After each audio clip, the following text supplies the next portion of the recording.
Hello, students and dear parents. Today's I am going to tell about the importance of daily routine in our life. हमारे दैनिक जीवन में दिनचर्या का होना कितना महत्वपूर्ण है। तो सबसे पहले हम लोग जानेंगे कि अगर हमारे दैनिक जीवन में दिनचर्या ना सेट हो या नहीं पता हो तो हमें क्या पता नहीं चल पाएगा। तो उसके लिए जो है हमें कभी ये नहीं पता चल पाएगा कि हम करने वाले क्या हैं या जाने वाले कहाँ हैं या फिर उसके नुकसान क्या होगा, उसके फ़ायदा क्या होगा। और अगर ये सब पता ही ना हो तो फिर हो सकता है कि नुकसान भी हो सकता है या फिर फ़ायदा भी हो सकता है। तो जब फ़ायदे की बात होता है तो लोग अपने आप को गुड समझते हैं, अच्छा समझते हैं कि जो भी किया मैंने अच्छा किया। लेकिन जब गलत हो जाता है, नुकसान हो जाता है, तब लोगों को नहीं समझ में आता है कि आखिर हमसे गलत हुआ कैसे, हमसे ऐसा क्यों हो गया।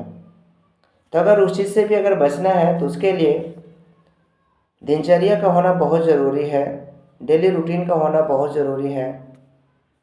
जैसे कि मैं आपको एक छोटा सा उदाहरण के माध्यम से समझाना चाहूँगा कि अगर हमारे माता या बहनों को अगर खाना पकाने की बात आती है तो सबसे पहले उसके मन में ये आता है कि मुझे बनाना क्या है।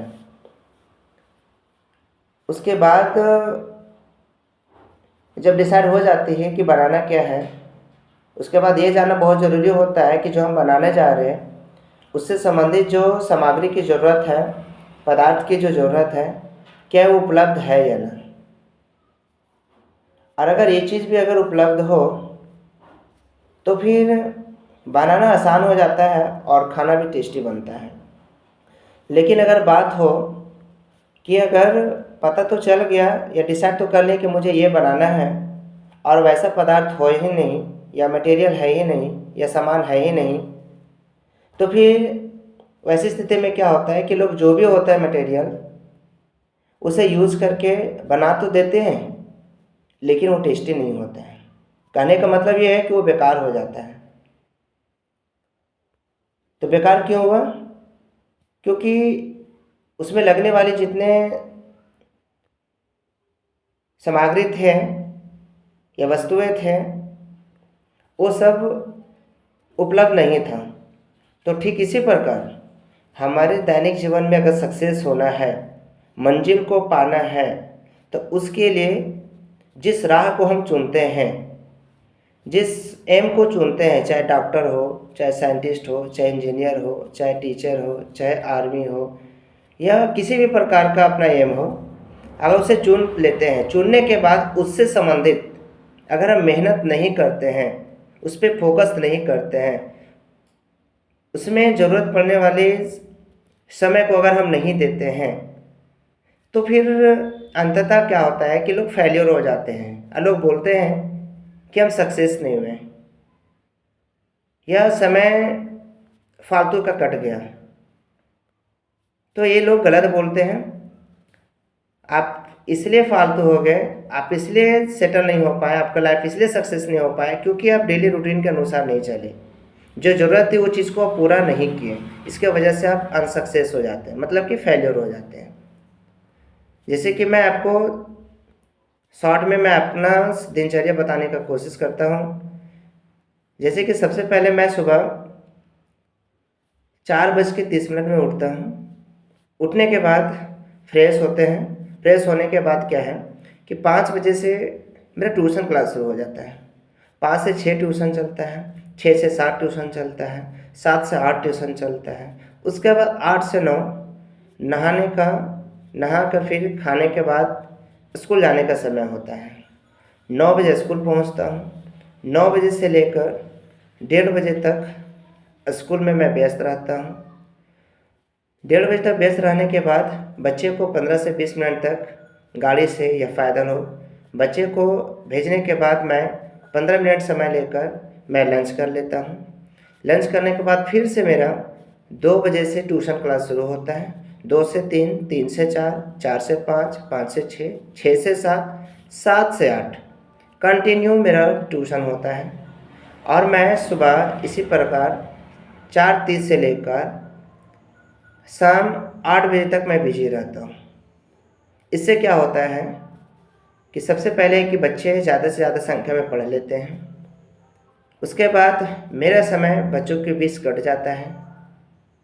फालतू का समय मेरे पास बचता नहीं है किसी के पास गपशप करने के लिए या कहीं बिना मतलब के घूमने के लिए, ये सब समय बचता नहीं है।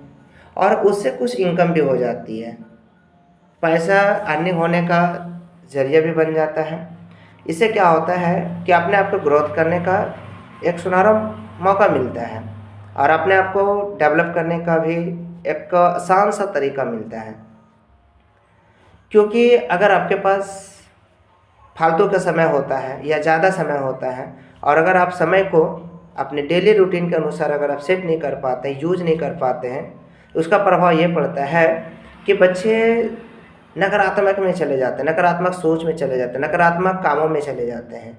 जैसे कि अभी आप मॉडर्न टाइम की अगर बात करें तो 100% स्टूडेंट में से 80-85% के जो स्टूडेंट हैं वो मोबाइल का आदी बन चुके हैं, मोबाइल का दीवाना बन चुके हैं।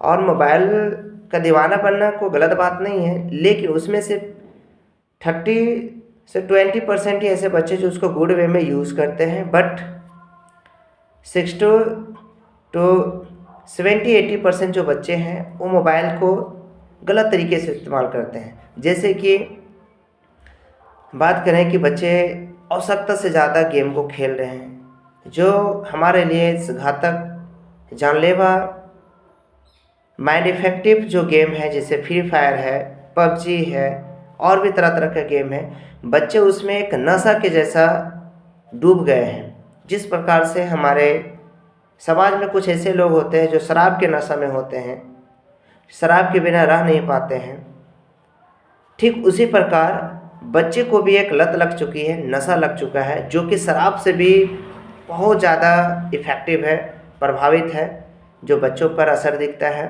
और वो बच्चे का कोई डेली रूटीन नहीं होता है, कोई दिनचर्या नहीं होता है, कोई मतलब नहीं होता उसे समय का। अगर मोबाइल उसे मिल गया तो दिन हो चाहे रात हो, चाहे रात को 12 बज रहा हो या दिन के 12 बज रहा हो, उसे कोई मतलब नहीं है। 4 घंटा, 5 घंटा, 8 घंटा, 10 घंटा कंटिन्यू बच्चे मोबाइल को इस्तेमाल कर रहे हैं और अपने दिमाग को प्रभावित करके नकारात्मक सोच को डेवलप कर रहे हैं और हमारे समाज को पीछे करने का सबसे बड़ा ये जरिया बन जा रहा है। तो इस चीज़ को चेंज करने के लिए, परिवर्तित लाने के लिए, बच्चे को माइंड को फ्रेश रखने के लिए, उसे जो बच्चे गलत तरीके से मोबाइल को इस्तेमाल कर रहे हैं उससे दूर रखना बहुत ज़रूरी है। उसे सकारात्मक गार्जियनों के द्वारा, अभिभावकों के द्वारा सकारात्मक बातों को बताकर, धार्मिक किताबों को पढ़ाकर, स्कूल सिलेबस से संबंधित उसे पढ़ाकर, शिक्षकों के हेल्प लेकर आप उसे माइंड को स्वस्थ रख सकते हैं, सेफ रख सकते हैं। नहीं तो इसका आने वाले समय में और भी बुरा प्रभाव पड़ेगा, जो उस बच्चे के साथ साथ और भी बच्चे पर प्रभावित होगा और प्रभावित होने के बाद जो इसे धीरे धीरे ये एक बीमारी के जैसा फैल जाएगा और इसका जो है दुष्प्रभाव जो है सब बहुत महंगा पड़ेगा, जो कि हमारे समाज के सभी लोगों के लिए एक नुकसानदेह होगा।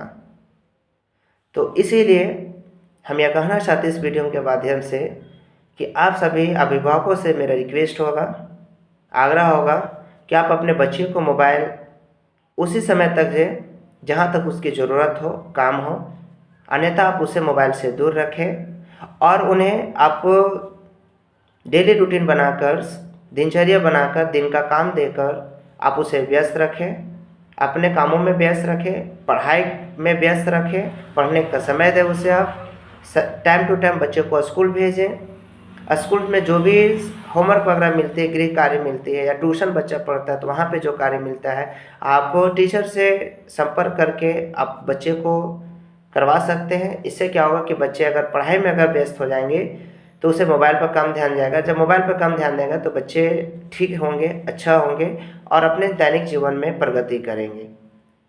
तो इसीलिए हम यह सभी से रिक्वेस्ट करना चाहेंगे कि आप बच्चे के लिए ज़रूर दिनचर्या को सेटअप करें, और अगर नहीं होता है तो आप शिक्षक से संपर्क कर सकते हैं, चाहे वो विद्यालय शिक्षक हो, चाहे वो ट्यूशन शिक्षक हो।